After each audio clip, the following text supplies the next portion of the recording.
Public Enemy's Minister of Information, Professor Griff, celebrates the 30-year anniversary of the best hip-hop album ever. Thursday, June 28th, 2018, at the Jam Handy. Witness a special Behind the Music unsung tribute to Public Enemy's It Takes a Nation of Millions to Hold Us Back album. Hip-hop performances from Mahogany Jones, Kari Way Frazier, and more will honor the landmark album. All right, we are back in the Detroit is Different studios, and it is another live session here. Very special. Detroit is Different, as I got family synergy in full effect. As Speak Rock has brought the cavalry here with them, the twin daughters in effect, and then the little one. And the oldest is saying that the little ones need to listen more. And I'm sure we'll get into that as we get into forms of leadership and all types of things. Speak Rock is with me every Monday with Bullock on 9:10 a.m. My friend David Alexander Bullock hosts the People Show on 9:10 a.m. And God knows what frame of reference he's talking about, some form of calling out what people should do, where people should go, and how things should happen, and giving his opinion in the most colorful way to engage callers and listeners throughout the Metro Detroit area. And during Mondays, it was a segment that started in Black Business. I told him, I was like, yo, man, I just want to come on every Monday. And now Rock is on there too. So you have three brothers giving a perspective on different things. And today, instead of the three brothers, he brought the three sisters in effect. They're not going to be talking all day, but coming, hailed his family in effect, Trinity, Regan, and Sydney, also with Speak Rock. How you feeling? What up, brother? How you doing, man? Man, I'm good. Hey, I'm doing excellent, man. First of all, thank you for having me on your platform. It's an honor, man. To hear that something's called Detroit is Different. And, you know, for me to be on it and bless this platform and be blessed by it, I feel so good, man.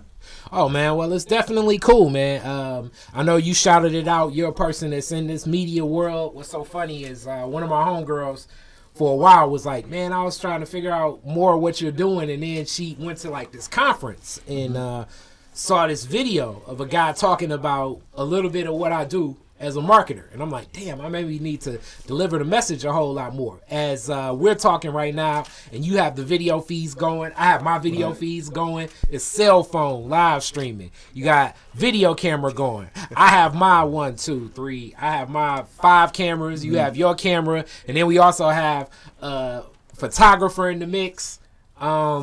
People are like, what is going on in the world of media? And the world of media is basically it's making content. So to see somebody else that's out here making content, doing something, crafting a message, building it on their own, in their own perspective, through their own platform, that's powerful. Absolutely, man. Absolutely. And, you know, it's one of those things, like, to me, everything is a learning tool and is a learning lesson. And, you know, I thank my daughters for being with me. You know, I asked them, I said, hey, look, Dad needs some support. You know, I didn't even say Speak Rock needs support. Dad needs some support. And they blessed me, and they came on out, and they doing their thing. Yeah, man. So that's cool. As they're in effect getting the work in. And let's talk a little bit about the work.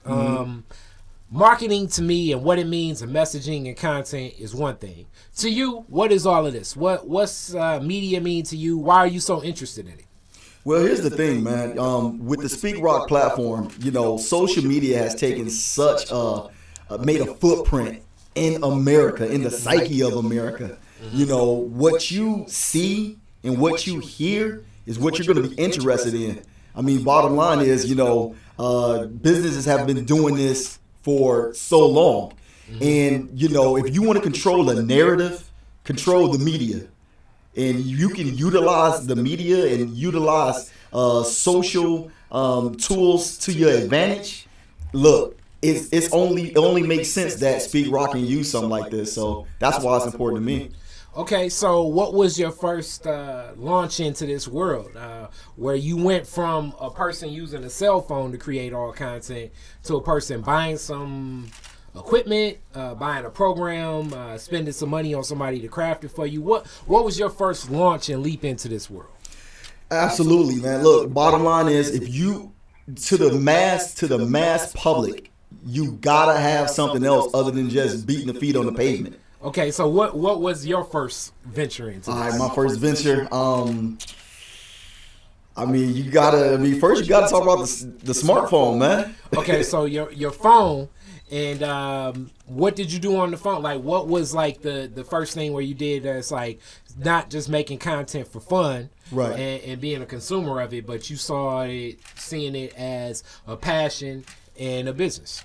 Well, the thing is that when I realized all that you can do with a cell phone and a smartphone at that, and then I realized, like, hey, look, I can make videos. I can make, still pictures with animation. I can make GIFs or whatever the case may be. And it's attracting to the eye. It's attracting to people. So, on top of someone hearing my voice, on top of someone hearing my message, I saw how impactful it was that I can craft various media resources together and push it out there. So, look, like you said it just right. Spending money, outsourcing to individuals who have more expertise than me. Because I look at myself, I'm still a rookie in it, but I'm learning every day. And every day. What's the first project? Like, what was the first project you did? Speak Roc. Okay. All right. And when did it come together? Who were the other entities involved in it? Like, how did it come about? All right. Here's the deal. Truth be told, I was working my job and I got a vision about Speak Roc. And okay, what job? I was in the military, man. Okay, military. What wing? What whole get done? Yeah. Man, I did 22 years. Wow. I was in the Marine Corps, the Army Reserve, and the Army National Guard. You were like you did like you checked every box in the mix of the military world. Well, you know what? When opportunities come your way, and I tell people this all the time, man, life happens. Mm-hmm. Life happens, man. And when life happens, you need to be able to move with life, mm-hmm, and not let life take you over. When did you, this kind of goes back into, like, now I'm kind of coming around the mountain of this story. What was your first, your enlisting? When did you enlist? Oh, man. Telling on myself. Back in 1990. Oh, okay. Yeah. So in 90, that was like right around the time Desert Storm was like absolutely about to kick into gear. Absolutely. Did you have anything over there? What was happening? What were you hearing? That's a good question. I am an anomaly in the world of the military. Mm-hmm. I am that soldier that has been in arguably some of the most deployable units in the military, and I have not stepped one foot in the Iraq, the Afghanistan, the Kuwaits of the world. Wow. So where were you doing your tours of duty? Amazing. First started off in California, went to Hawaii.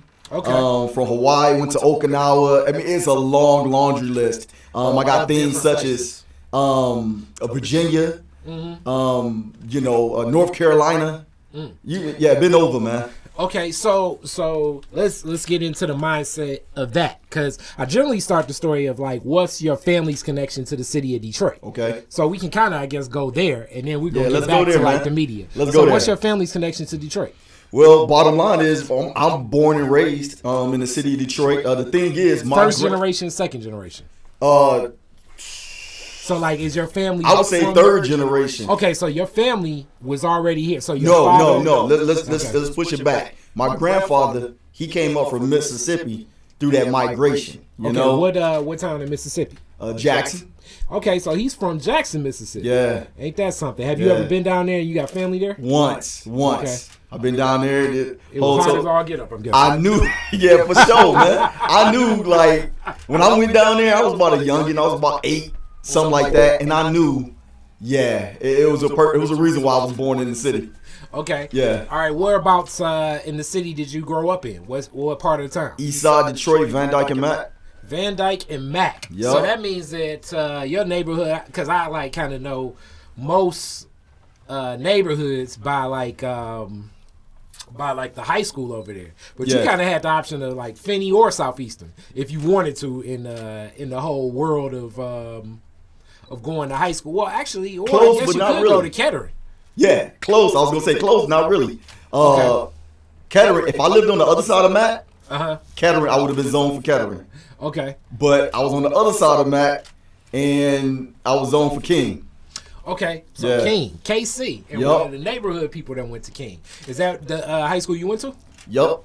Okay. What was King like in that whole era? As King is like one of those schools that at one time it had special programming in MSAT, math, science, and applied technology, Yup. and then CISC, which was like more of like a business school. But Yup. then it also had like a regular neighborhood school in there. Yeah, which was still college preparatory. Yeah. But that all that changed. I got there right before that started. Well, right in the embryo stages of that starting. Okay. So when I got there in middle school, I went to Bussell. So Okay. you would test in Bussell to see where you will be placed if you was eligible for the MSAT program or Okay. CISC, right? Yep. And if not, you was in the regular ed far as college prep. Okay? So, but when I got there, I tell people this all the time because especially the young people, they don't think that King, was off the chain back in the day.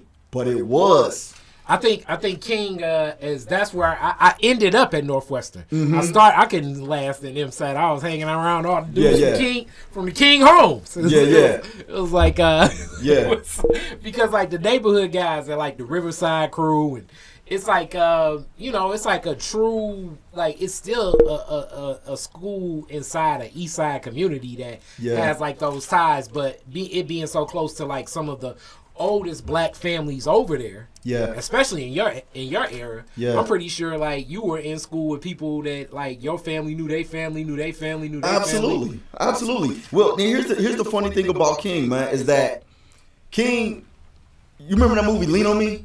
Yeah. I'm telling you, King was off the chain like that. You're killing your brain. You smoke crack, don't you? Lorenzo Wright was there around that time. Well, like a little bit before, probably before you. But Yes. So real talk, what happened was they did a major cleanup. Because if you remember, on that part of Detroit, they started developing those Riverside properties, okay? And they started restructuring all of Lafayette. Even though the King homes and everything was over there, but look, economics played a huge part. So you can't have King off the chain. Yeah. Just students running wild. So they cleaned it up. It went from everything from one fight, you was expelled for good. So this all happened while you were in school. Yes. So it's like in 9th grade, it was like, wow. It was off the chain. And then by the time you got to 12th grade, it was like, wow, this is a whole different. It was a whole different thing in 10th grade.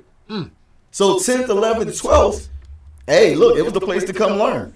Real talk. And I was just, I was a benefactor. I benefited from that, because if it was the other way around, I'm just saying, So I've been caught up.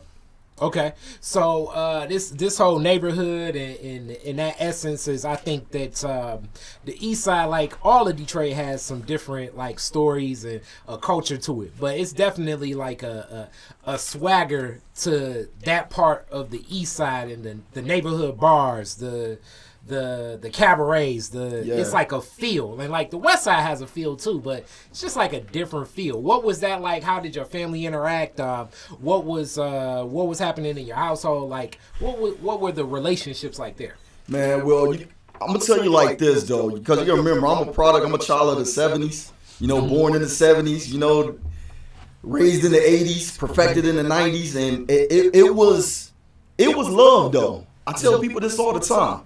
The East Side that I came up on in Detroit, I remember people cutting grass, area beautification. You remember when people used to paint the little white stripes around the trees, paint the bricks white and stuff like that, and you knew every neighbor and every neighbor knew you? Yeah. We was close-knit, man.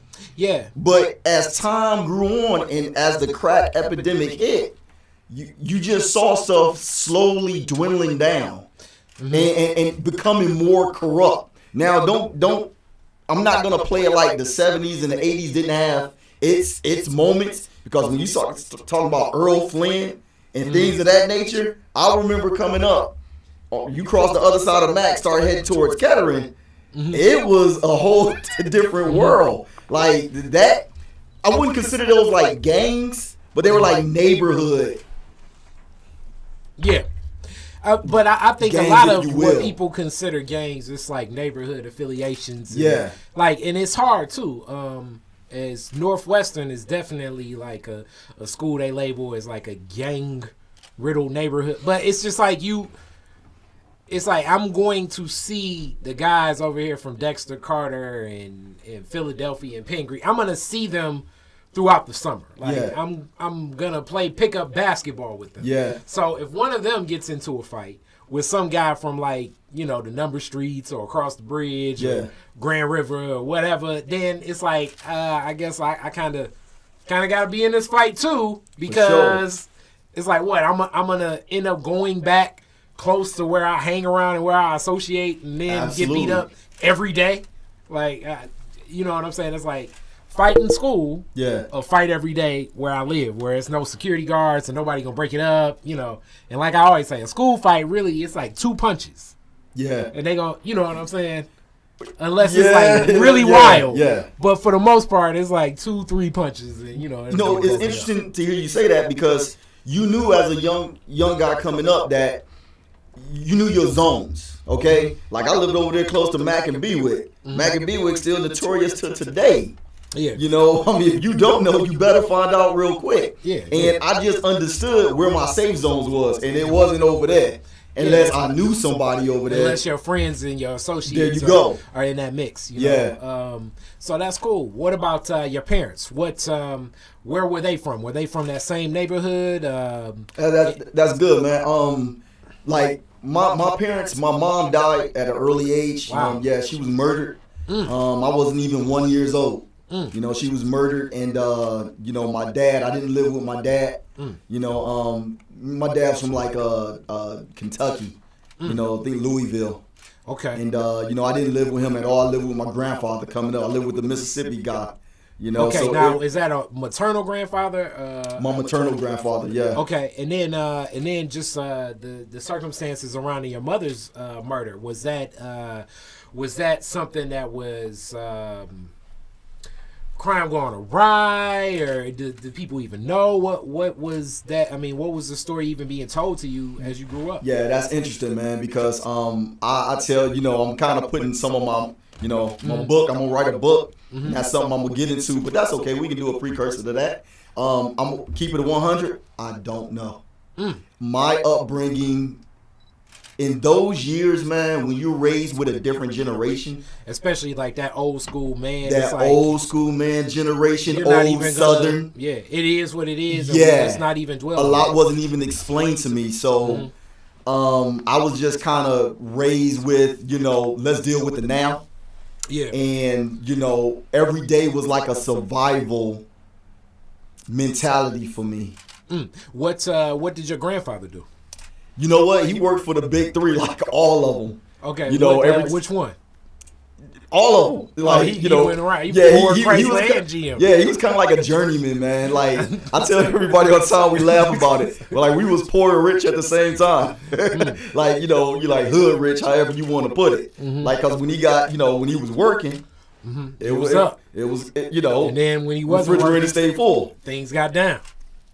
And they got down because he just never knew. Now I'm gonna tell y'all old school he was a welder. This is when guys was welding by hand all the time before they started getting the machines in there doing all the welding. So that already sounds like you probably woke up to like probably like your average Saturday you woke up to 1,000,001 yard work task and stuff. Come on, like man. You already know what it is. It sounds like you already know what it is. Like you were pulling up weeds and yeah, man. I was straight latchkey. I mean, that was that generation back then. He was I tell people all the time. I can't tell you. How some people got those stories about, hey, my grandfather said this, and I learned this from my grandfather, and he used to always say, I can't tell you what my grandfather said. Because he was just head down work and then he get it done. But I can tell you what he did. You know what I mean? Yeah. Getting up early in the morning with the metal lunch pail, the black metal one, with the the metal cooler, with thermos. Yeah, man. He was about that life, country, and did what he did. But Yep.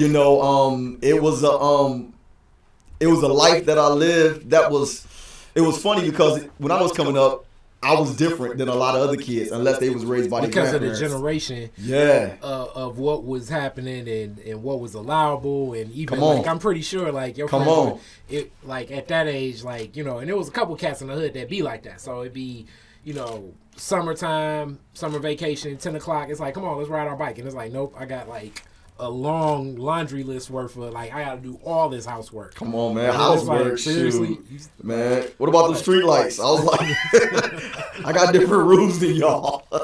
So, yeah. I mean, but you know what? Hey, God bless them. So now that just moves me into, like, after graduation and into the military. What was that culture shock like from leaving that community on Detroit's east side in a home of your grandfathers, and then being so young, and now you go to see so much more, meet so many different people? As a lot of the military people I interact with, I think it's a different type of character because you're interacting and engaging in such a close, personal, intimate space with so many different people with different beliefs, walks of life, understandings. Like, what was that like? Well, that's a good question, and here's the deal, and I don't mean to kind of backtrack on you, but the thing is that I had so many changes in my life growing up, so I did not live with my grandfather all the way up until graduation. See what I mean? So there's a whole nother story between my grandfather passed away when I was in 9th grade.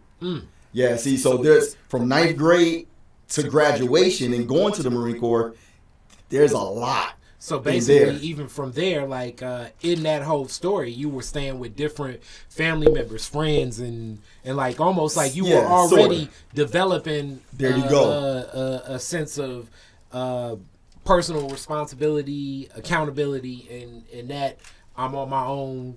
There you go. I mean, and you know what? That was pretty much kind of common. Coming up in Detroit, I'm just gonna be honest with you. A lot of my peers. When we got of a certain age, basically grown. You know what's interesting? So at that point, choosing to go to school was a choice that you chose to make more so than one of those like get to school. Okay, now you're telling my business because you're absolutely right. A lot of people don't know this, but in 10th grade, I dropped out for like a semester because I was living with my step grandmother, my grandfather's wife. And, things happened. We fell out, disagreed, and I left home. Yeah. And, and I wasn't one of the, I wasn't alone.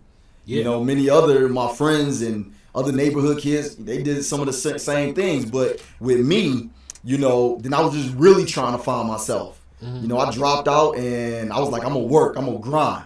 Man, I worked at McDonald's. I hated it. It was the worst thing I ever did in my life, working at McDonald's. That's one fast food place I've done. Burger King, Taco Bell, Pizza Hut. I've told these stories before. Yeah, I've done a lot of. I never liked working anywhere really, but I've done the fast food ring. Right. So, yeah, it's yeah. I was at KFC. KFC was cool though. I mastered that one. I think of chicken places. I didn't like Taco Bell because there was so many things on the menu, and that's kind of why I didn't like Burger King. But Pizza Hut was it was sort of the same thing. So I can see how KFC could be close to that. Yeah. Well, my homeboys, everybody was there, so we was chilling. But back to what I was saying, like, I dropped out and, I had a reality moment. I had to, really had a come to Jesus moment. And once again, growing up on the east side of Detroit, man, it was from the time I was young, it was all about survival.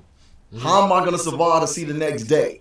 So, it's interesting. To make a long story short, and I'll reveal a lot of this in my book, I just walked back into school, missed a whole semester. I just went back in there and just went to class like, wow, I'm here. Yeah. They pulled me out of class and was like, what you doing here? Yeah. Yeah. It's like, yo, I'm ready to come. But yeah. At that point, like, I mean, that's a different type of motivation. I got a really good friend. My friend Mark, like his whole, the whole time through high school, he was pretty much couch surfing because he lost both his parents at a younger age and then lost his grandparents. So his whole tenacity, even though he still play with us and we joke and all of that, like his whole tenacity towards lessons and staying in school was so different than everybody else. You know, and to this day, like seeing the work ethic he puts into what he does in his job, and he's an engineer, it's just unique because it's like, wow, you know, I mean, I'm so blessed to have a family, my mother, my father, grow up in a household and have the access to like what I had access to my whole life. And then it's like one of my closest homeboys is like, ain't no time, you know what I'm saying? Right. Like it was, you know, some days where, you know, be like, yo, man, let me get some money so I can get some Coney Island and then get some, you know, get my bus fare or whatever. And then, you know, you shoot somebody fire that I'm making a tuck game or whatever. Right. He would like pocket that money for, you know what I'm saying? Figuring out what the next move for where he gonna stay at times. So it was a different approach to everything. Yeah. You know? Yeah.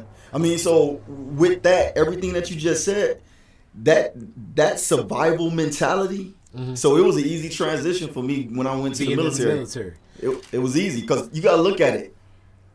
When you make that commitment to, I would say college. I don't know if college is the same way. I didn't go to a brick and mortar college just right off the bat, but you should have that mentality when you go to college. Like, I got to survive. I'm here for a reason. But when you're in the military, I can straight up tell you, that ain't what it is. That is not. I think depending upon the age of when you're in college and what you're in college for, and then where you go. That's why I strongly suggest for me, Henry Ford, but WC3 or whatever. I'm a strong proponent of like get into community college, fill yourself out, especially if you're younger and you don't know what to do. Right. Because it's a more intimate setting. You can really see how serious you are. And then in a lot of perspectives, the hardest trick for me, in high school, it was like, you sit in class, the teacher's like, it's going to be a test Friday. And then they walk you through all the lessons, and you know what the questions on the test will be, and you know, you flirting with the girl, and basically joking with my friends all day. For sure. In college, it was a level of independence and personal accountability. Yeah. And then furthermore, it would be like, you know, get this syllabus. Right. Read the syllabus, test on Monday, and then we'll talk about the test after the test. Right. And it's like, so you're not going to tell me the answers on the test? Like, you know, it took probably a year worth of lessons to learn that, like, oh, this is flipped. I really need to learn how to study. I really need to learn how to read. Right. I really need to learn the method of what this professor puts on a test, how they exam, how to take notes for a lecture, right? Know how to review things, know how to write a paper. Like, all of this stuff had to happen after the fact, you know, as I was learning, like, okay, this is a whole nother game. I know for me personally and a lot of my homeboys, yeah. But let me put it like this, though. It was different. Like, when you have a survival mentality, you'll make that college work for you. And I guess that's what I was alluding to as it pertains to the military. Because I already knew, what am I going to come back to? If I fail out of this, what am I going to come back to in Detroit? Present themselves. Exactly. Now, you know, I did well enough in school where absolutely could have went to a 4-year or a 2-year as far as college if the military didn't work out. But it provided a different form of, like I always thought, you know, it provides a place to live, provides food, it provides other amenities that college, unless you're an athlete or an academic scholar, won't provide. Right. You know. Right. But I know, like, for me, and in the era I kind of came up in, for a lot of people, especially in joining the Marine Corps, I can't speak because I never did anybody else's boot camp. I only did Marine Corps boot camp. And I assume it's hardcore. Yeah, well, you know. I assume whatever boot camp is hardcore, but I assume the Marine boot camp is extremely hardcore. Well, yeah, I'm gonna let you tell it. No, you can talk. And the thing is, no, what I'm saying, I'm gonna let you brag on that because it's put it like this: the guys I went through with, like, we wanted it. You see what I mean? So I never really went through with too many guys who was like, I ain't got nothing else going on in life. That's why I'm here.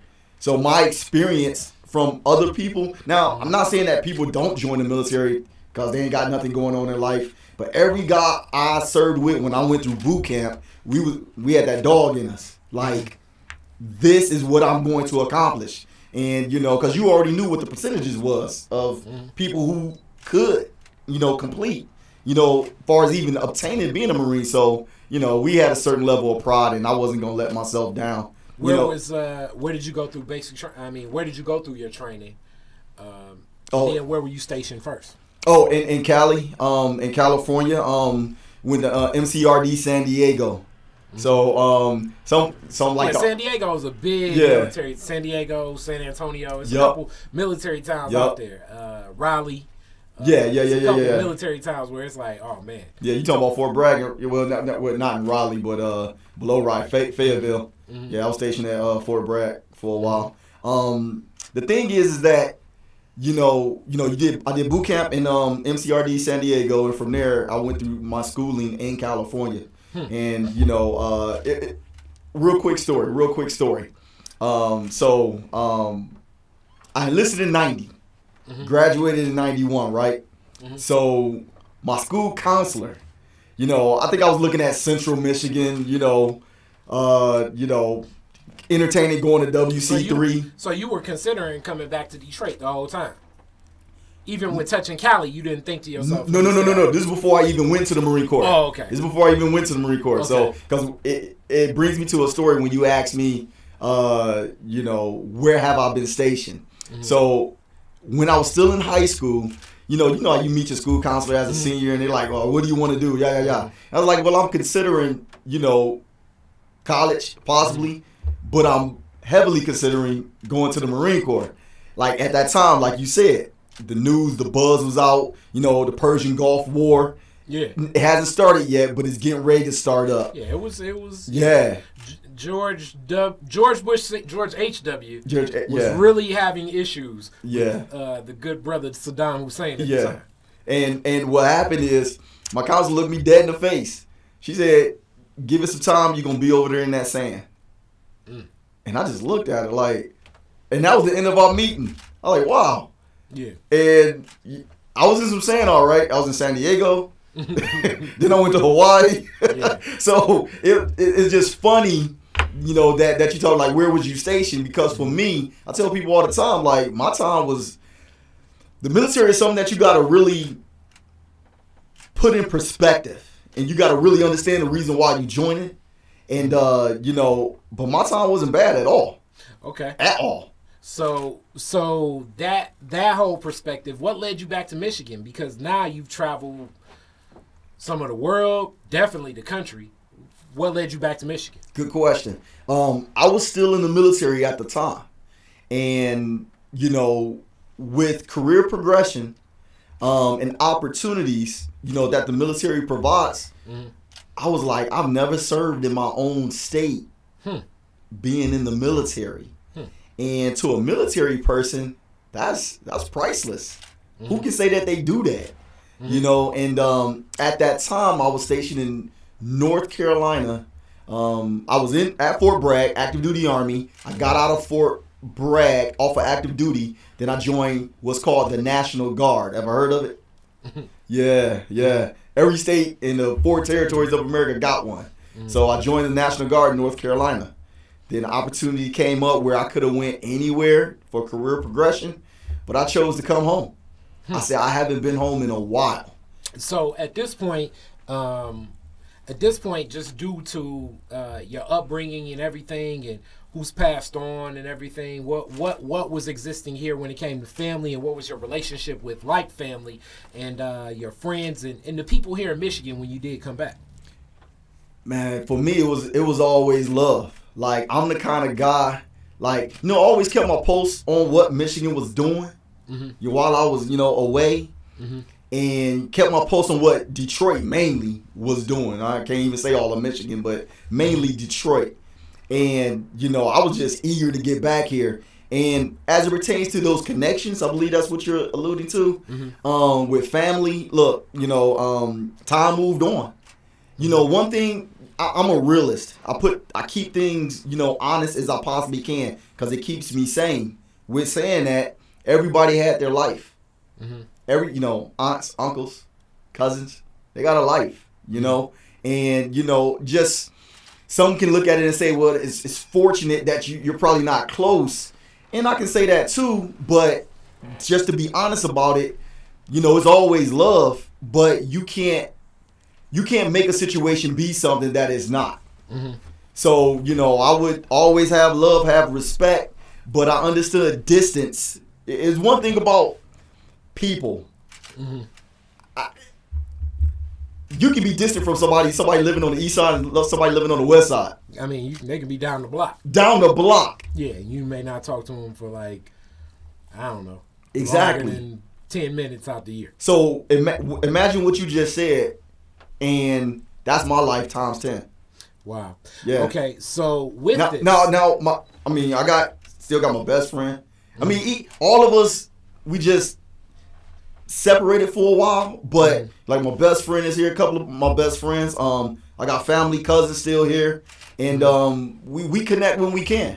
And that's where I was going to go into now being a father, just being that impact as you grew up in many respects, raising yourself.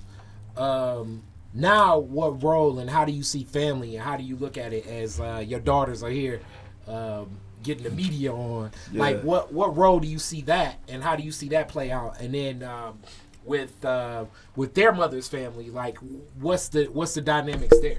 All right, it's a beautiful thing for me. I take parenting very seriously. I take being a husband very seriously. Family is very important to me, and this is perfect for me because, bottom line is my immediate family started in Virginia. I got married in Virginia. All my children were born in Virginia. So, that's where the roots are. My wife's from Virginia. That's where her family's from. And you twisted somebody from the South coming to Detroit, Michigan. You oh boy. That's love, baby. That's a lot. I'm surprised I'm assuming like every October, as soon as it hits like 30 degrees, she's like, ah! Oh man, I catch it. A daughter just did a okay son, a okie doke. She's like, yes. Oh yeah, she know what it is. When it hits October 10th, but you know what? It's 28 degrees. Then they turn on Facebook and then they see friends in Virginia swimming in pools. Oh yes. But you know what though? And they needed this because I used to tell them all the time. I'm like, Michigan don't stop. Only now do they have these snow days. Like I remember all these snow days when I was a kid. Kari, do you remember all these snow days? Oh man, it was one of the worst snowstorms ever. Like in 90. In 90, it was such a bad snowstorm. It was something that Mayor Kilpatrick put on his, it was like a campaigning point. But I had to catch the bus home that day from downtown. I was coming from King. So I'm the west sider at King, and I had to take the 16 to good old Dexter. So you hop the Larned to the downtown terminal back in the day. Yup. The snow was past my knee. And I'm sitting at the bus stop and it just kept snowing. It kept snowing. I had to make up this test that it was like it was not going to be any good business. So just saying. I had to, but boy, yeah. And you kept moving though, right? Why did they not cancel school today? But you know what? In the South, they cancel for everything. Say snow and school getting canceled. So my thing is, and not only that, look, like everywhere I lived in the South for the most part, I lived in some cities, but they're not cities like Detroit. It's not like your northern cities like Chicago, New York, or whatever the case may be. So I was like, we got to get some other exposure and culture. Yes, Detroit culture. Get up here and get around your people and see how people move in a different way up here. And they appreciate it. Because things don't stop. There's a certain grit.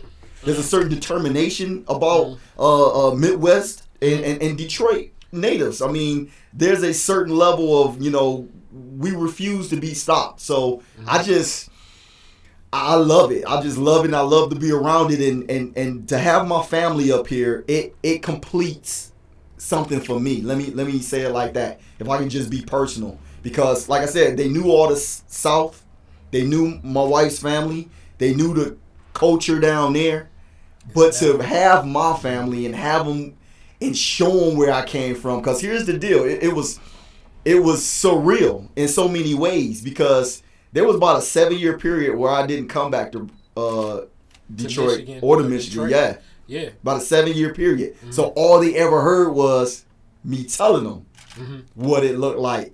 And I'll never forget. I brought my family up here, and we I think we got off at Mount Elliott or whatever, coming off in 94, and just drove through the city. And then I got to Van Dyke and Mac, and we're riding. Yeah. And they can finally put it together to say, this is where you from. Like visualize. To them, they probably just thought city, skyscraper, buildings, whatever, and neighborhoods. I could tell them what a neighborhood was, but they really didn't know. Cause I'm sorry, when we lived in the culture, it's like when I go down south, it's like I hear crickets that don't sound like the crickets I hear here. It's right. Like, what is that? So it's a super cricket. It was interesting to see like a house, a vacant house, a lot. Yeah. Like we never lived in anything like that. Not that we lived better, and I'm not criticizing. Yeah, and then the make of it, like the feel, the architecture of it. Like Detroit has like a feel. A lot of the houses, especially like I know in the DMV, like the Virginia, Maryland, just a lot of the places down south, that like it's a more modern feel, like the 90s ranch style. Like it's a different look. I mean, this house was built in, I want to say 15. Okay. So like the layout of it is a different makeup, walking up, and I mean, God knows when I'm their age, I'm not paying attention, but the wood that was cut of the banister, for sure, like the make of some of the places in the spaces here in the city of Detroit, it's, as they say, like it's like building a pyramid. Like it will never be built because the resources and the money to put into recreating it will never be put into it, because it would never make sense to build a banister like that I have of true crafted wood from a mason, like masonry crafted wood into a banister, into a cabinet, and then different oaks and different cherries and different, like it's a different, with a lot of the Germanic and English and French styles of designs, like, even the what is it, the layouts for the molding, like the molding around windows and doors. It's a different feel of like everything being like crafted and cut and like non-machine make. You know what I'm saying? Like you hit your head on that corner of that molding, it will you're gonna have a long little bit of time afterwards, Whereas you hit your head on a lot of new stuff, then I mean that stuff may fall down, you know what I mean? You opening up conversations for whole other things, because that kind of cultural appreciation or that architect appreciation, like that's something that has to be passed down and continue to be taught. Like everything you just said, you gotta pass it down to the young people, because like you said, in the DMV, it's a different. No, but they still got that. You go through a lot of things are colonial, okay, and they saw the value in it. Once again, you talk about a major metropolis city, and some of those are just smaller towns. So in an economic sense, they understood the value of keeping and the restoration of certain communities. Like I know around like Georgetown, and then even some of Howard. But I know a lot of the homes that I see in most southern towns are like ranch style, modern day, which I mean it's modern day today, but I'm sure 30 years from now people will look at it and say, "Yep, I remember it." Like when my aunt got that like in '88. That was that was the new look, you know. Yeah, yeah. So it's a culture to its own. Yeah. And as we talk about culture to its own, coming back, working back, now with a family to come back. What's your feel? Like, what do you see that you didn't see when you were younger? Because when you're young, it's a lot going on around you that you just don't have a presence of mind to even pay attention to. Right. I saw a need, man, and I felt like my city need me. Mm-hmm. That's what I saw a need. I'm gonna say this. I was riding with some people, and some family that came up, my wife's family, and I was like, have they ever? That's the other thing. Have they ever been to Detroit before? No, never been here. And they're from Virginia? Yes. Okay. And I'm showing them where I'm from, and they was like, "Why is a couch outside in the lot over there?" I'm like, "Yeah, well." She was like, "Well, shouldn't you somebody gotta sit somewhere when you play horseshoe? When you waiting on for next a horseshoe game." That's it. When you waiting on next, the ball. Shoot. I mean, so my thing was, I was like, "That's a good question," and she was like, "Can somebody get that up?" So that's another good question. Like, yeah, we can. And first thing I started thinking about, like, who's gonna organize that? You see what I mean? Like, it's gonna take somebody or some people to organize an effort to make things right. Because I always saw Detroit as a city that helps itself. You know, not so much waiting on the government to help, okay, or to demand. Because for my longest time, as well as you know, I came up under Coleman Young.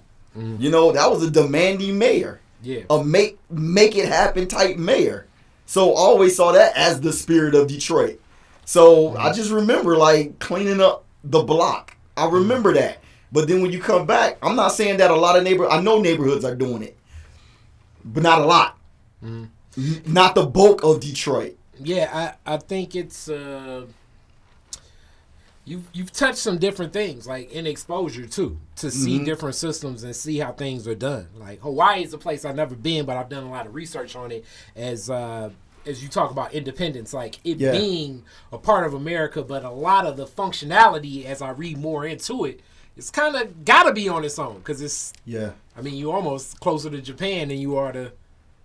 Heavy Japanese influence and population over there, very heavy. It's in Hawaii. It's crazy because a lot of the locals they live like how we live. It's like they've been pushed out to smaller communities.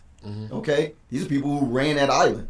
They've been pushed out to smaller communities, and guess what? A large military population. Okay, and a large Japanese population, and the most richest parts, Japanese neighborhoods. Yeah. So it's when you see that, I guess all I see, but here's the difference. The culture of the Hawaiian people there, you can't mistake it. It's even if they might be in certain smaller pockets, it's strong, and they make it happen. They take care of one another, and I see like far as Detroit goes, when you talk about the neighborhoods, I just think that who are the block leaders, who's stirring up and championing causes for the community. And I understand things are tough. I understand, the attitudes of people can be difficult to work with. But I still feel especially for those who stayed in Detroit, they need to be energized in some kind of way. Because you can get tired doing a good thing, especially if you're doing it by yourself. So when I get back here and I look at my city, I'm like, how can I get involved? Okay, so now we kind of go back to where we started the conversation. All right. So that is the call to action of the messaging that you have for what you're doing. Yeah. And that's the call to action for what Speak Rock represents and everything else. Yes, sir. Podcasting is something. Video is something that you're doing. So what else? What other projects are you working on? What things are you doing? What's going to come next? How can people connect? All right. Well, first, let me kind of walk everybody through with Speak Rock.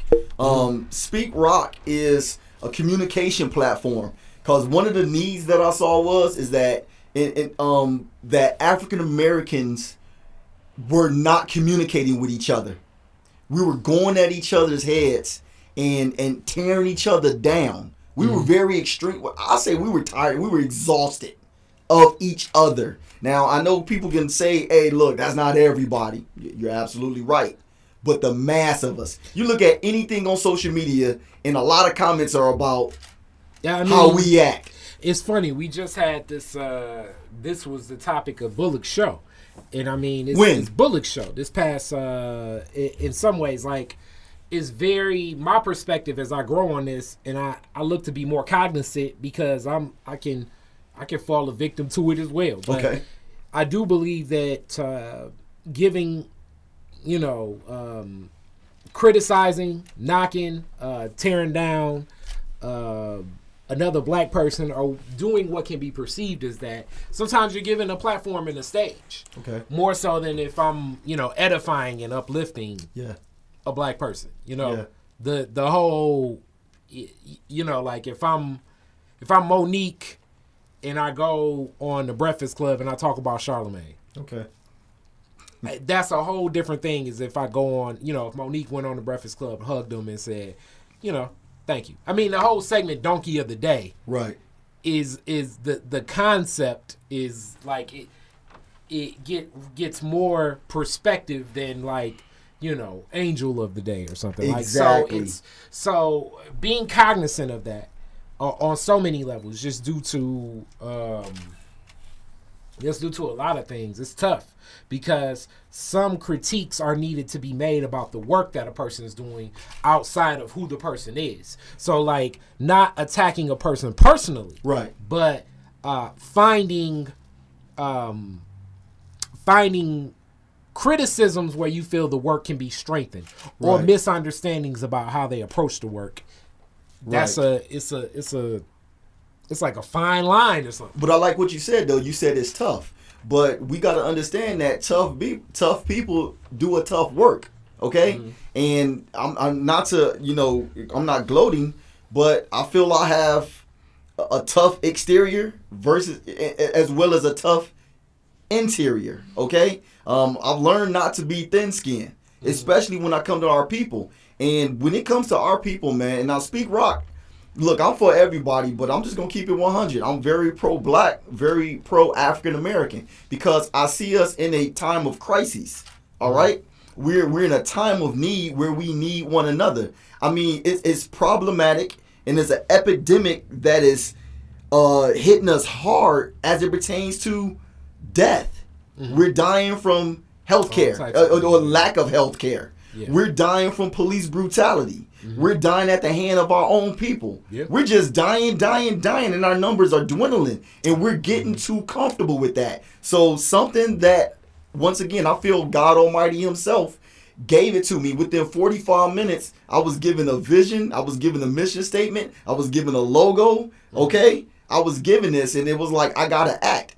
And what I need to do, we got to have communication. We have to talk. One of the best things I've ever seen in my life is to be able to be quiet and let somebody else speak. Even if you had a judgment about them, if you saw them in a different light, you will see them in another light if you just be quiet and let them speak. Have you ever ran across that? Be it a child, be it if someone that you might consider to be illiterate, be it somebody that could be racist. If you will just listen, you'll learn a lot about them. Let them speak. That's really what Detroit is different is. I mean, even from this sit down, and I've interacted with you for now almost like a month and a half. But from this chop up, I have a different perspective of a lot of things just by having the context of your backstory and empathizing for these different steps. I mean, even your formative years especially, and I think our formative years, and I look at formative years as infant to 20. Right. That's what I look at as formative years. I think that has such an impact on how we perceive life, how we touch life, how we, engage in life, because there are so many societal and cultural norms that we expect to exist. So your perspective is already like it adds layers to like, all right, empathizing with this, Yes. empathizing with this, Yes. then I can understand the work ethic involved. I Thank can you. understand because, like, you know, it's like I don't really even see you as the kid that can't come out when I'm 10 and we want to ride our bikes to the store. It's my homeboy that grew up with his grandparents like that. You know what I'm saying? So Absolutely. it's just like I know them type of Southern grandparents that was, you know, old school. You know what I'm saying? So it's like you grow up in that perspective, and then the concept of the personal accountability, like the finding your way, kind of couch surfing through high school, walking away and then coming back. That's a different get down. And now being a father, looking to build your own family, it's almost like you're extending the olive branch of like welcoming family and love to everyone. Well, you got to understand. The way you experience. Just the same way just the same as me, we owe. We owe, man. We got to give back. And I'm not saying give back in the cliche-ish way. I mean give back as in sacrifice. Somebody has to endure. Look, I know what it is to be written off. I know what it is to be discarded. Trust me, I know better than most. But something I always tell myself, I'm not going to do that to somebody else. So I say this all the time, and I make social media posts, or I might go live on my social media platform. And I know some people are like, oh, are you doing the most, God? No. Have patience. Have patience with your people. How could you not have patience with your people, but yet you got patience with another race? It is very tough where I struggle with that cross to bear at times. Because I can go Hollywood sometimes. It's weird, like, is Jennifer Crawford that does All Things Detroit was like, when I met you, you were like, and I'm like, because sometimes as I perceive life, and that's the thing, it's like life keeps coming at you. It's no pause button. Right. And that's where I believe in parenting, the most difficult thing when I think about all the headaches I gave my parents. You know what I'm saying? Right. So it's like no pause button. You can't tell a kid like, yo, pause. And that's how life is. So if a challenge may hit you, then a blessing may hit you, then you're engaging with a person you truly cherish, then you feel like somebody may disrespect you, but all of that may happen within the same moment. Right. And to have the resolve to still have the patience, have the empathy, have the character, have the demeanor where it's like, yo, I'm not about to let this one disrespectful act overshadow the love that exists. Let me keep it 100 because I don't want to be on this feed acting like I've always been a saint. Yeah, I know. People going to be like, in the comment section, like, oh, man, I asked him for $20. And he was like, hell no. But you know what? It's called growth, man. It's called growth. And it's called grace and mercy. God has extended grace and mercy upon me. So in my growth, I've learned to extend grace and mercy the same way it was given to me. And some would say, you reap what you sow. These are universal principles. So, but not only that, my love walk. Look, I tell people all the time, I was born into this. I was born black. I didn't have an option. I was born listening to, the Isley Brothers. I was born, with an Afro pick with the fist. I was born using Blue Magic. I was born on Van Dyke and Mac. I was born eating fried chicken and collard greens. I'm born black. I don't act black just because Black Panther came out. This is who I am. This is my culture. This is my people. So how could you not have a love for it? Yeah, we act up. Yeah, we get ignorant sometimes. I get that. But these are the same people I survived with. And God willing, these are the same people I want to die with. So how did a East Side boy travel the globe? Okay? On a military sense, in a spiritual sense, and then I make it back here. How could God not have a plan for me to do what I got to do? So when you talk about Speak Rock, it's a communication platform. It's also a social activist platform because I've been blessed. And look, being here with you is a blessing. Meeting up with Bullock is a blessing. I got a whole story about that. Bullock's crazy as all get. That's my hobby. Can I tell you something? When I saw dude for the first time, I was like, there goes somebody that's like me, but he doing it better than me. And that's why I laugh so much, because it's a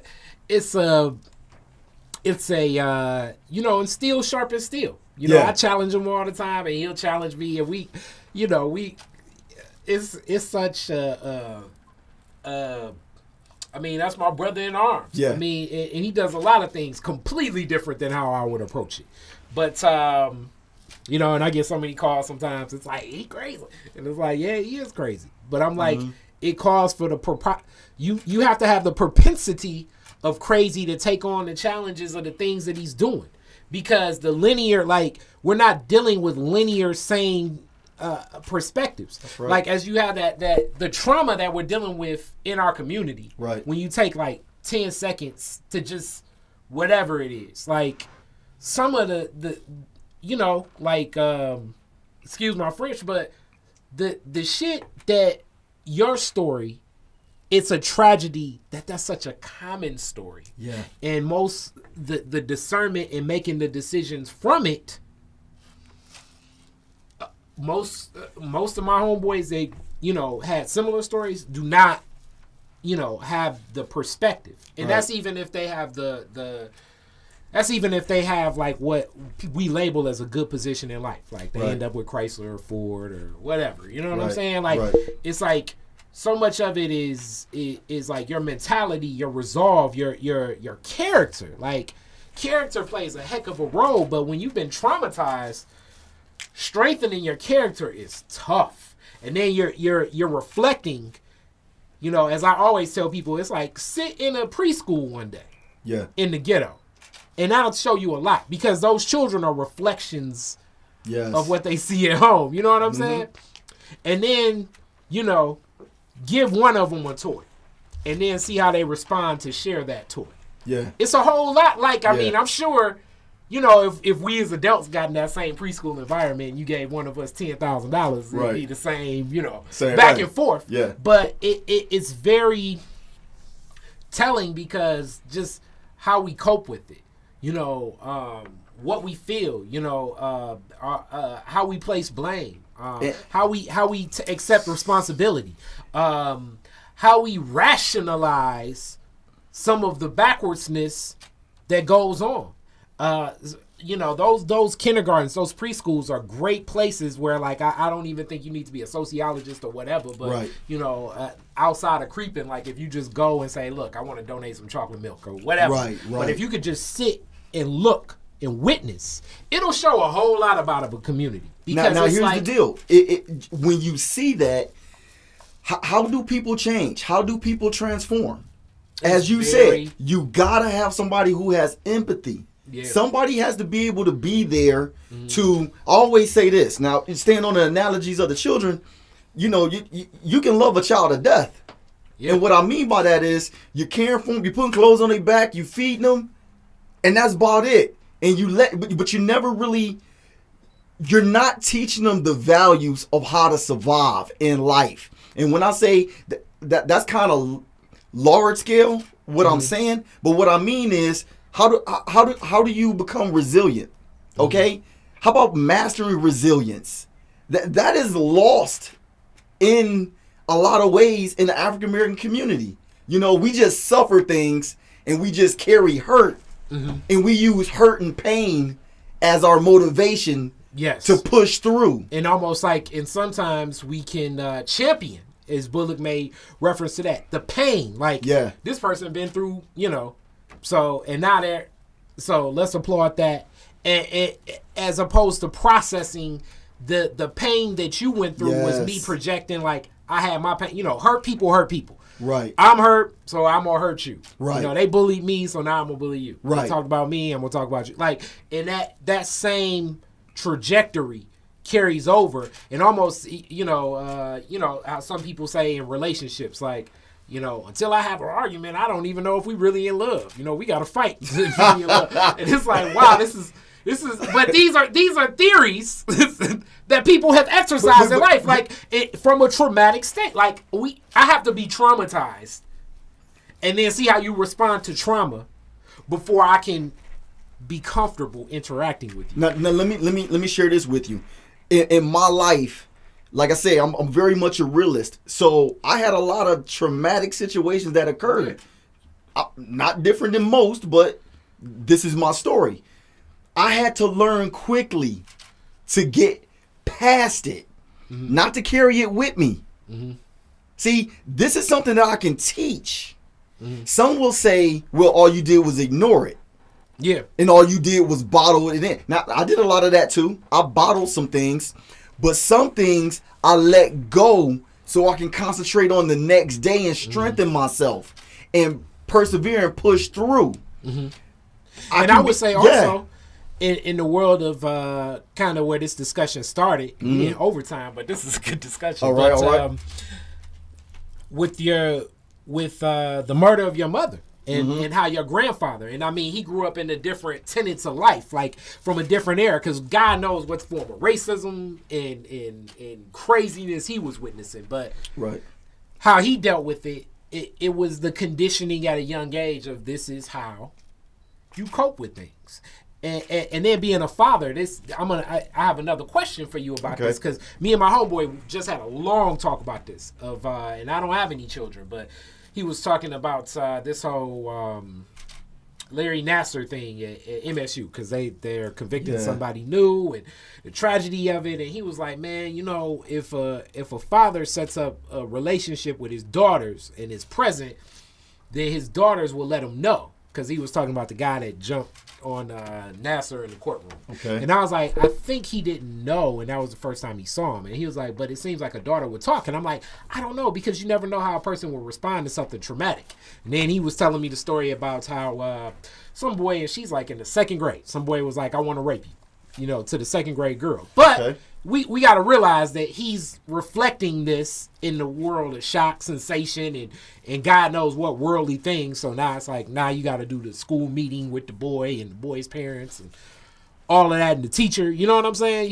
You're I mean, this happens, and I don't think it's something new. I'm sure this was happening even in the 80s and 70s and 50s and 40s, But being a father and building that relationship, because that father-daughter relationship is a very impactful one on what exists throughout life. As you're really molding and shaping the character of the type of man that they're going to choose to think that they'll make these types of decisions, there'll be this, and the relationship, the bond, like, this relates to what you're saying as far as, like, even in your own household, building that and seeing past the trauma and not just saying, like, all right, well, I dealt with this, so you should be able to deal with that. Like, how do you have the presence of mind as a dad interacting with your daughters, and they all have their own personality, even though two are twins? I'm sure just in a short hour, I noticed the difference between the twins. Right. So, like, how do you do that? How do you have the presence of mind? How do you exercise that where you can build where you're there with them, as opposed to reflecting what you think who they are and where because this is what it is, where you think a girl at this age and development should be at. All right. Well, the biggest thing is go back to what you're saying, is to understand that there is a difference there, and the personalities are different, and I gotta acknowledge that they're all special, and guess what? They need special treatment. Saying that, I can't talk to one like I would talk to the other. I have to talk to all three of them differently. Even though I know that makes them probably be like, but she had to. No. One of the things I've learned as far as my parenting style is to be honest. Like, where things was withheld from me, because, bottom line is a child didn't need to know much. That was a form of parenting. Absolutely. For me, no. You need to know as much as I can tell you. Now, okay, come on, certain things. I don't tell them how I'm paying for dental insurance and this, that, and other. But now that my children are a little older, high school age, guess what? I got to share these things, because how are you going to prepare your children for, i.e., one or two, a career or entrepreneurship? You got to explain these things, because the last thing I tell my children this all the time. In the military, the senior military members will always say, like, where were you born at? Not me, but certain people. Like, if they didn't know how to make their bed or whatever the case may be, like, mommy and daddy did everything for you. So you weren't you don't have any skills. So I don't want my children to be like that. So the biggest thing I tell my children is, if I passed away today, would y'all know how to function? Would you function without me being here today? So every day, and like I think I said this when I first came in, everything is a teaching moment. It's a teachable moment. Everything.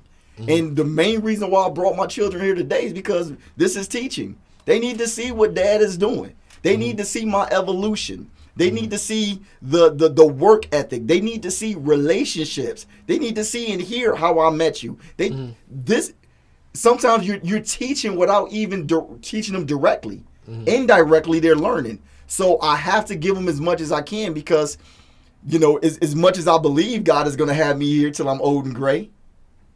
You never know. You never know. And what good were you to your family by just loving them to death? No, I'm not just going to love you to death. I'm going to love you and teach you. You see what I mean? Okay. So everything I have, I give to them. My every waking breath is to them. Everything. And it's always on the forefront of my mind, along with Speak Rock. I wake up with Speak Rock. I sleep with Speak Rock. That's cool. This is what I do. So, and once again, that's all Speak Rock too. Like the fact that I'm a family man, the fact that I'm an everyday guy. I'm not an entertainer, okay? I'm not an athlete. I'm not a politician. But what am I? I'm a black man that survived. I'm a black man that has know-how, that has worldly knowledge, that has spiritual knowledge. I have value. And in a lot of ways, being a married black man with children, I could be an anomaly in some ways. Yeah, in some. Once again. Our generation is not the marrying type, as I was telling somebody. So once again, it's incumbent upon me to teach, man. I've definitely been to more baby showers than weddings in my life. See, where's the teaching? See, somebody has to be strong enough to teach. I'm not going to beat down my people, but somebody should have said something to a son. Somebody should have said something to a daughter other than what they were told. There was something else that should have went, the caring and the loving. There should have been some teaching that went along with that. And say, it's not being mediocre, being average, even in not, see, Kari, it's not all about just the grind for work. What is your character? I agree. Are you a young person of principle? And if you got those things, the bag will come. But see, we so tied up in grinding and being popular that we're foregoing in our culture, because this is one thing, and I'm going to say this, hope I'm not getting too off track. No. I'm not a scary parent.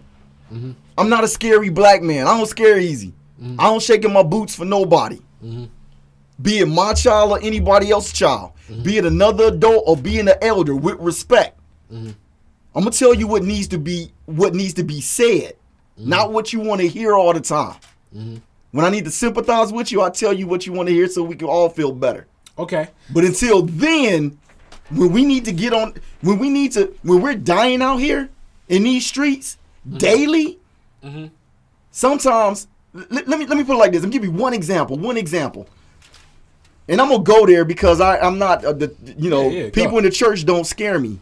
But I always like to use the church as an example because I want to let people know, like, people in the church, we just everyday people too. Yeah. Take, for instance, like the one pastor, he was taking pictures, or he was supposed to be mentoring some young boys, right? I believe it was Bishop Eddie Long. Yeah.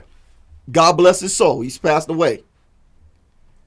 But somebody ain't get the bishop ear and be like, Bishop, I see what you trying to do. I see what you doing, Bishop.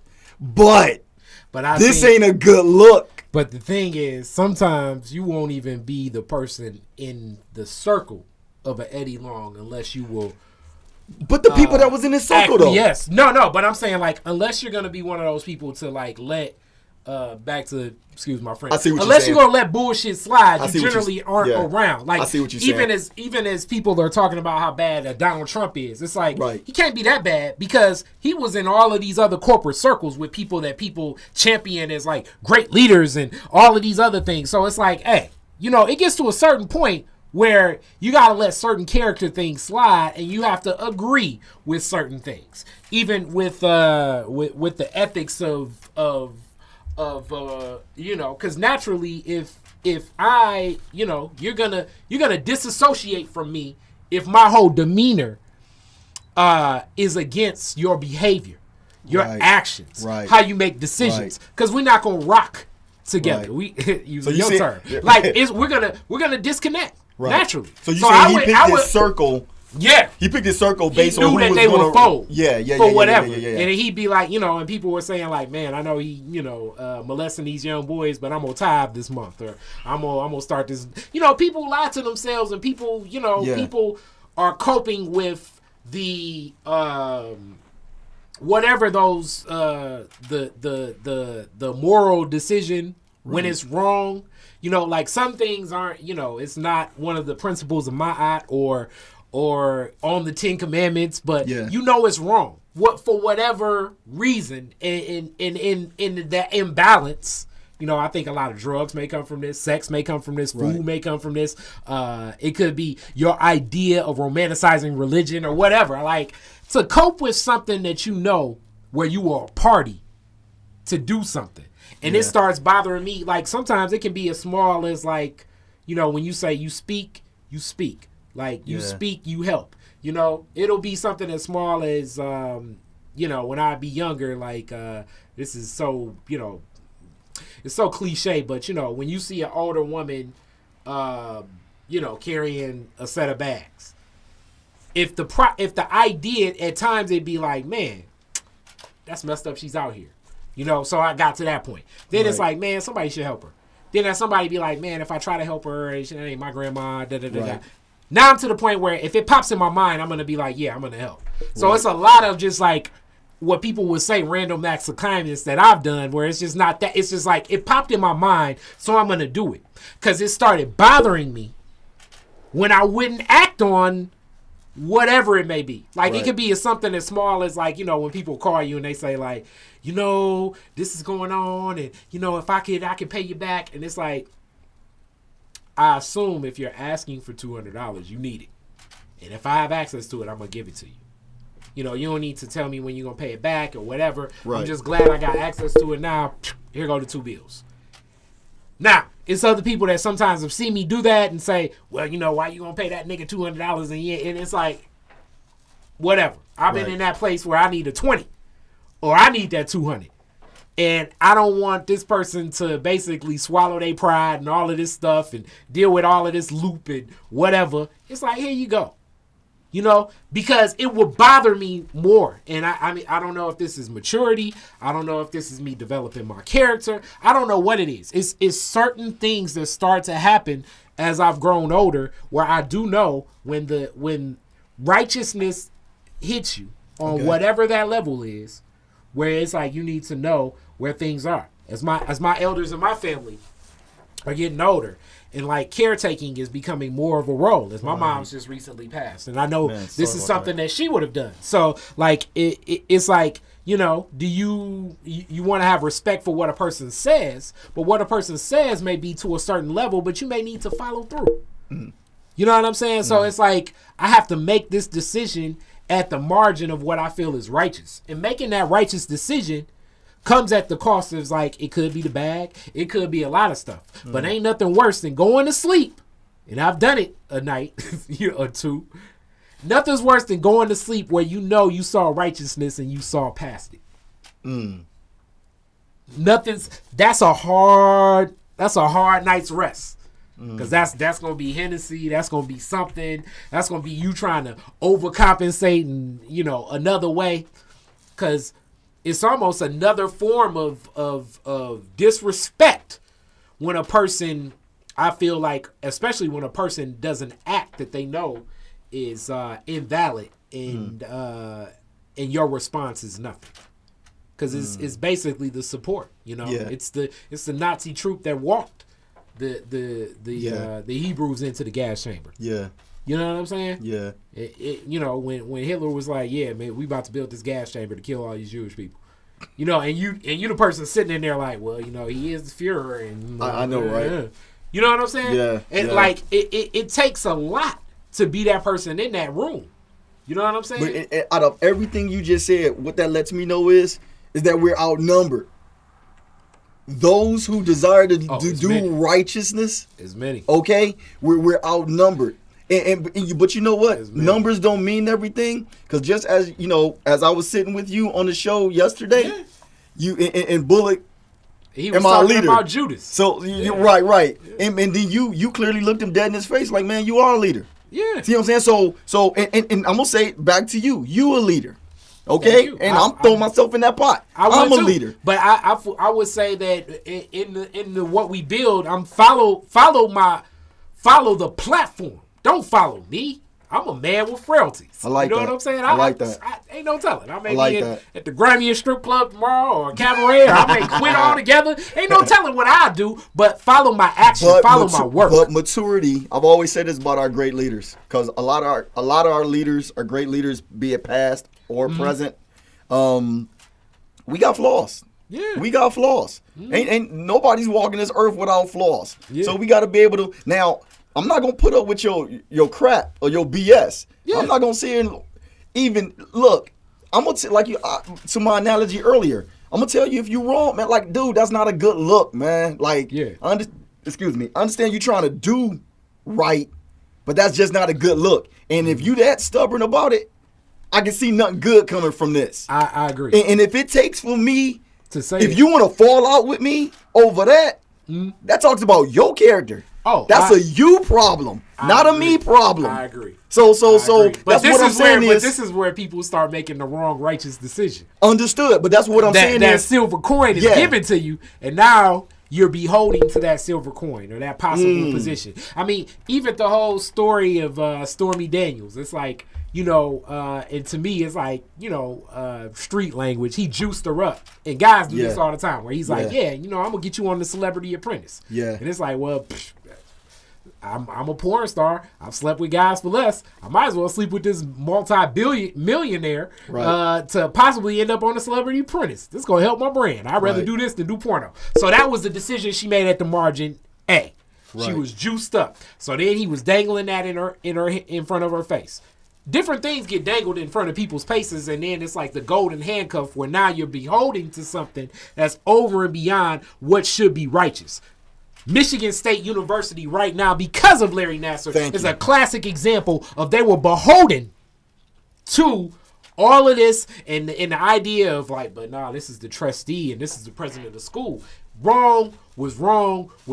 I got into one of the longest talks with like people that love Michigan State and are connected to the school and everything. And I was like, everybody needs to go.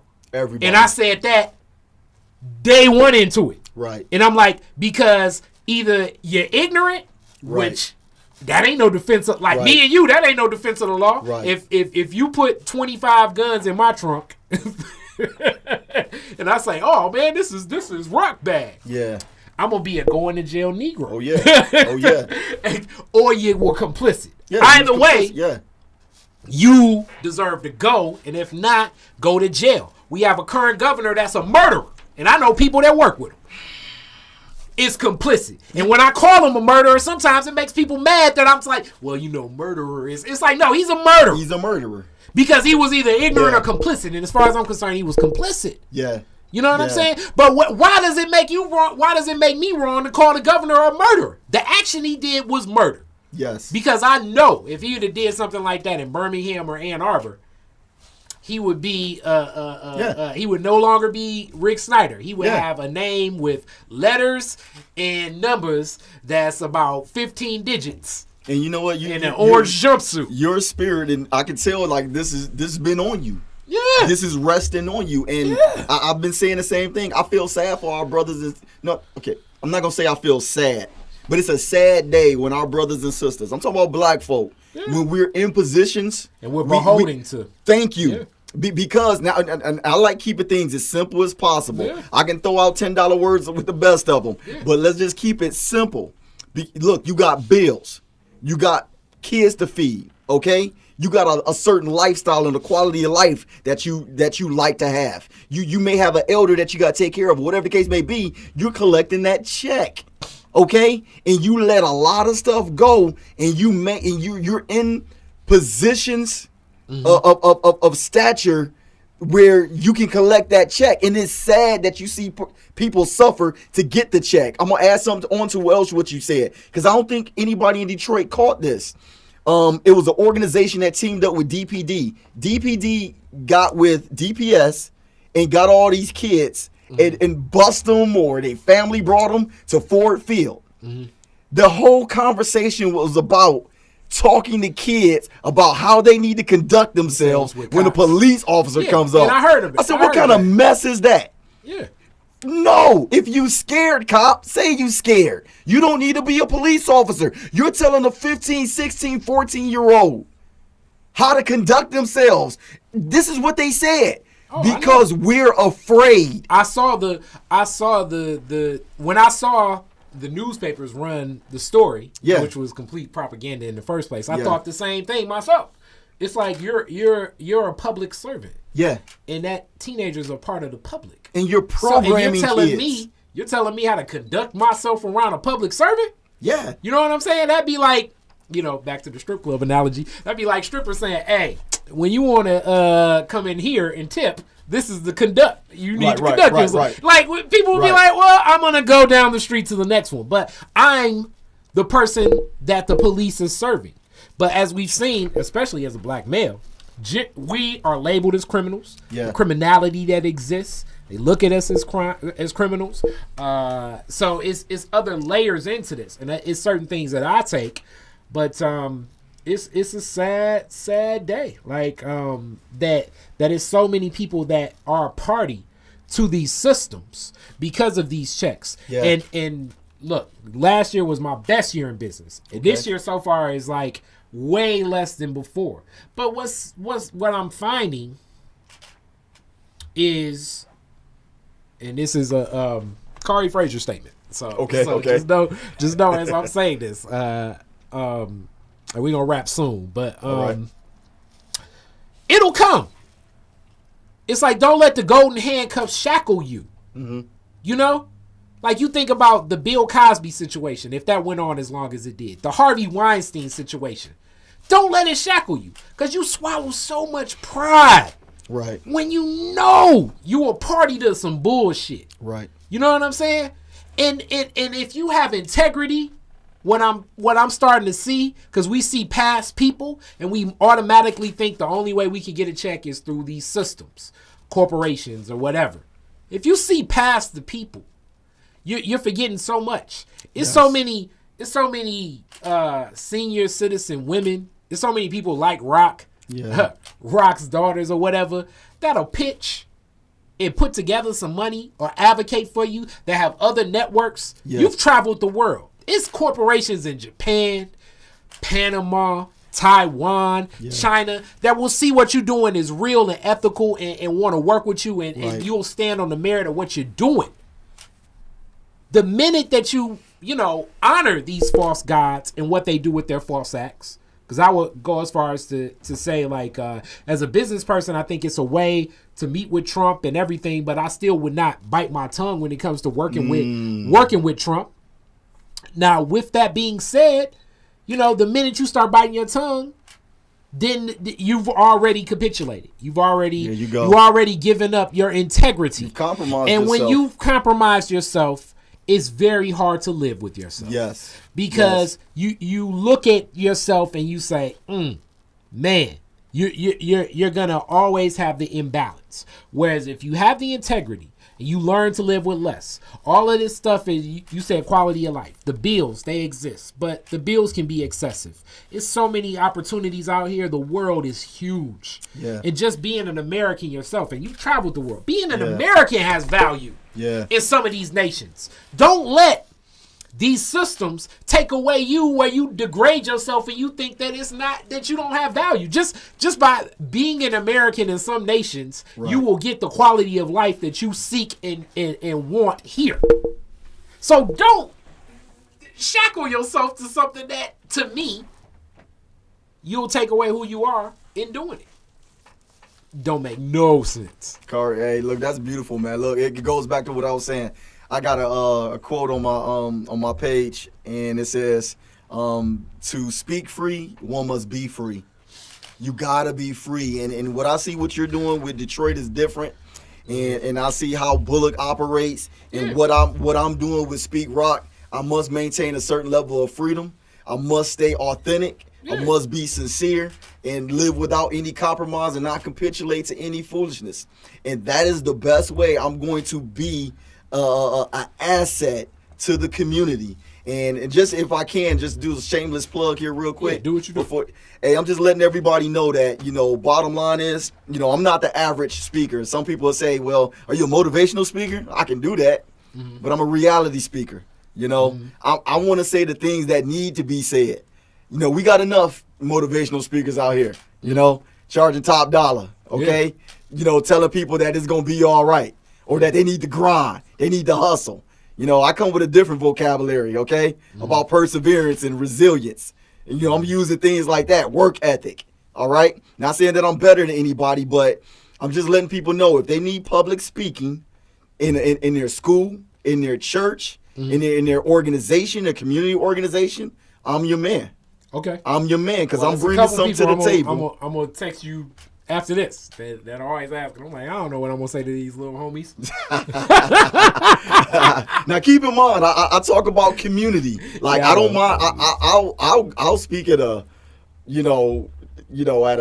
hospice if it. Okay. I don't care. I know some of them people too. I'll speak at a daycare center. Okay. I'll speak at a gun range. Okay. The audience doesn't matter to me because that's all our community, right? True. Now, when I was younger, I used to be like that. I just want to speak to the youth. Uh-huh. Yeah, but you know what? Okay. That which I have to say and that which I can bring to the table. And it's not just all about talking and speaking. I'm very into activism as far as putting boots to ground. Okay. What good would I be as a soldier if I didn't believe that, right? I feel that. Put boots to ground, make it happen. Put your hands, get dirty, be with the people. I'm one of the people who believe in the holistic approach. I believe we need the people that's going to protest, people that's going to march, and people that's going to rally. People like that take a heavy hit. Like marching and rallying don't do nothing. Yeah, alone it doesn't. But coupled with the politician, and I think these local elected officials are getting off scot-free. That's my opinion. That's a conversation for another day. Yeah. But we need the politicians. We need the clergy. We need the entrepreneurs. Bring all that together. Everybody's needed. Okay? Yeah. Just one group. Because if one group can get it done, it'll have been done already. Yeah, I mean, I think it takes a collective consciousness of the people, and then it holds everyone else more accountable. Yes. So if you raise the consciousness of the people, you'll raise the consciousness of the politician. Hold them accountable. I mean,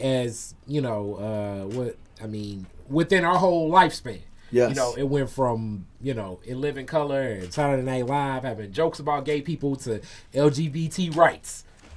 So like my little cousins and your daughters are growing up in a whole new existence because the consciousness of certain people has been raised, has shifted the conversation politically. Where now every politician has a speech aimed at LGBT rights and what it exists and how it is. Whereas I know when you know what it was like in the early 90s, it was like, come on now. I mean, it wasn't even a talking point explored. But that's just the people that changed that. So I have some classic Detroit is Different questions as we close out. All right. The first one, your very first car. What year, make, and model, and what year did you get it? Volkswagen Jetta, 1995 Volkswagen Jetta. Got it in 94. Okay. All right. Oh man. Okay. So that was pretty clean. Yeah. What? And then you went German. So okay. Where did you go when you first got your car? Where was the first place you went? To the club. I'm gonna keep it 100. That's a good place to go. So did you pick up any homies, or you were like, "No, I'm riding solo this time"? No, I had one partner. Okay, I had one partner. That's about all. It was like can't be having a bunch of dudes. Can't mess up the back seat first day. Come on, man. How long did it last? The Jetta? I want to say about 10 years, and I gave it to a young lady who was struggling, going through some hard times. She went to my church, and I gave it to her. Okay, so it may have lasted another German engineer. Probably. It could go. Yeah, I can't say if you'd have got the American version of that. I don't know if you'd have. Would have been 10 years. You'd have got to. My God. I don't know. I don't know. The big three ain't liking what you saying right now. Ain't know it's real. Speaking about that, you know BMW pulled out, right? Out of auto show. Yeah, they like, we ain't participating. Yeah. Yep. I definitely don't know. All right. So second question. You're the DJ at the end of the fireworks. You get to play 3 songs. Woodward and Jefferson. That's where you're DJing. What 3 songs are you playing? 3 songs. Celebration. Celebrate good times. Okay. That's Cool in the Game. That song Cool gets requested of. I ain't really a big fan of his, but the beat was banging. Well, the person who made the beat, I ain't a fan of his that much. But anyway, I'll play Trick Trick. Okay.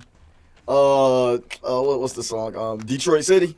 Okay. All right. Yeah. Uncle Tricky, that's the homie. I put Trick on. Trick didn't make the beat though. He didn't make the beat. I don't know who made that beat. I think M made the beat.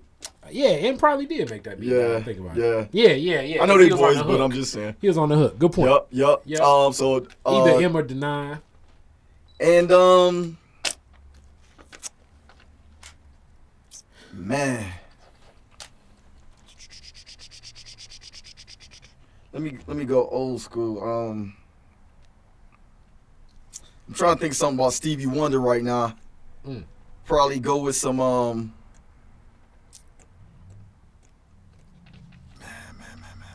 I know exactly the song I'd play if I was to do it. Tell me, because it's on the tip of my tongue, but I can't. I play My Eyes Don't Cry No More because I know that's what Detroiters would want to hear. Oh, that's a good one. They be hustling for like 9 minutes. That's a good one. They play them at all. They play them every time an elected official gets elected. It's a Stevie Wonder song they always play. I'm trying to think of it. Can't remember right now, but okay. I'll go there. Not Superstition, because I know I wouldn't play that. No, not Superstition. No. Get arrested, elected. It's so funny. Arrested and elected. Getting elected nowadays could be a gateway for getting arrested if you black. Come on, man. Okay, so Stevie Wonder, I know it ain't Fingertips, so it's not Overjoyed. No, it's not Ribbon in the Sky either. So. Is it a slower song or it got to be upbeat? It's upbeat, yeah.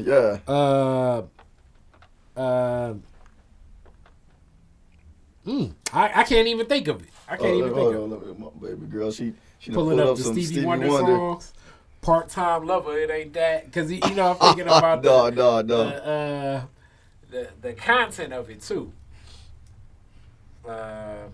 Living, Just Enough for the City. I wouldn't play that, but nope. That's upbeat. I can't think, and I love Stevie. I know, I can't think. I know it's. No, I don't know where it's at, Rick. I don't see it on here. He has over like 300 songs in his catalog, so it's like I know, right? I ain't gonna never find it. But anyway, I could probably go with some Prince 1999. I'll tell you what it is. It's probably Do I Do. No. It ain't? No. Wow, that's what I'd have just figured it was that. No. Go with some Prince 1999. Okay. All right. And then very last question. If you could rename Woodward after one Detroiter, who would it be and why?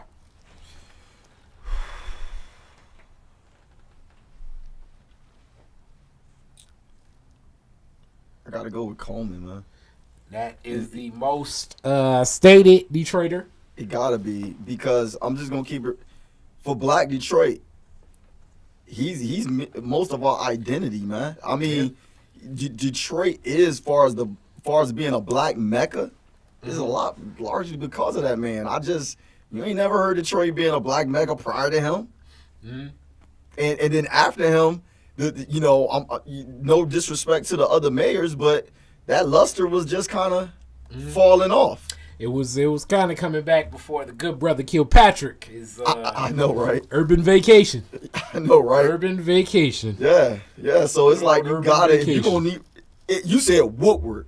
Yep. I can see if you said some other streets, but you said that's the artery. That's the main artery. So it gotta be, somebody of that stature. I give you that. Yeah. Well, it was good having you on. Yes, sir.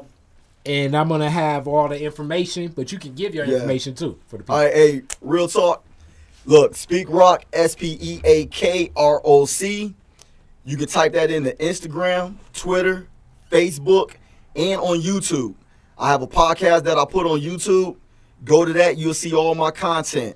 Also, be on the lookout for a movement. Now, Speak Roc is my platform, but I have a movement that I'm also pushing for all brothers, okay? It's called Be a Brother, Speak to Another, okay? And you can find that under Brother Speak. Brother spelled BRUTHA, Speak. You can find that on Facebook, and you can find that on Instagram. What I would like for you to do, if you chopping it up with another brother, take a photo, and you greeting a brother, take a photo and post it, send it to my DM, and I'll make sure to post it on my page. And what I'm doing, I'm giving out 2 of these wristbands to brothers, just random brothers I don't even know. And the reason why I'm doing that is because it's important for us as black men to cultivate a communication environment between us. And I think as we do that, we'll go further and we'll grow in higher heights. So that's what it is. Hey, this is your brother Speak Roc. Thank you. Thanks, sir. Black revolutionaries, distillery owners, Italian fashion retailers, and Motown Grammy winners all share their best stories never before told in any other media outlets on Detroit is Different. Visit DetroitisDifferent.com or download the Detroit is Different app on Apple's App Store or Google's Play Store.